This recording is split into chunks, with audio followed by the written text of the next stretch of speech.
Galatians Chapter 4. What I am saying is that as long as the heir is a child, he is no different from a slave, although he owns the whole estate. He is subject to guardians and trustees until the time set by his father. So also when we were children, we were in slavery under the basic principles of the world. But when the time had fully come, God sent his Son, born of a woman, born under the law, to redeem those under the law, that we might receive the full rights of sons. Because you are sons, God sent the Spirit of his Son into our hearts, the Spirit who calls out, Abba, Father. So you are no longer a slave, but a son.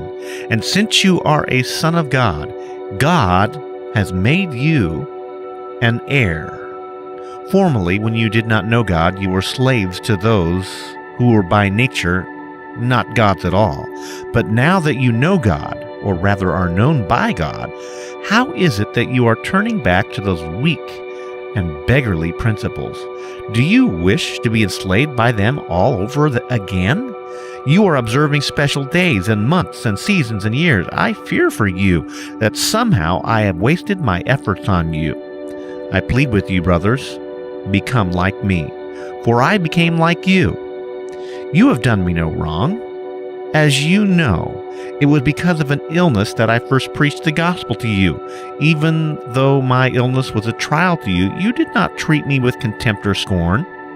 Instead, you welcomed me as if I were an angel of God, as if I were Jesus Christ himself. What has happened to all your joy? I can testify that if you could have done so, you would have torn out your eyes and given them to me. Have I now become your enemy because I am telling you the truth? These people are jealous to win you over, but for no good. What they want is to alienate you from us, so that you may be zealous for them. It is fine to be zealous, provided the purpose is good, and to be so always and not just when I am with you. My dear children, for whom I am again in the pains of childbirth until Christ is formed in you.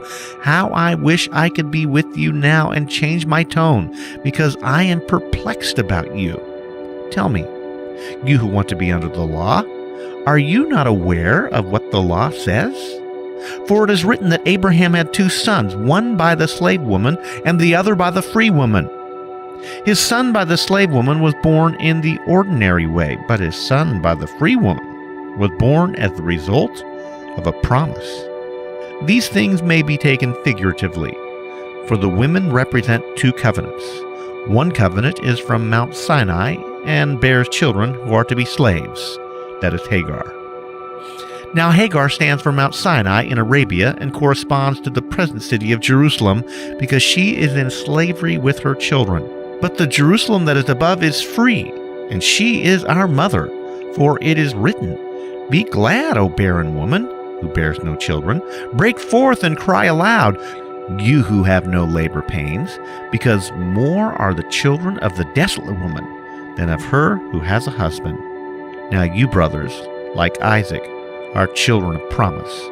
At that time, the son born in the ordinary way persecuted the son born by the power of the Spirit.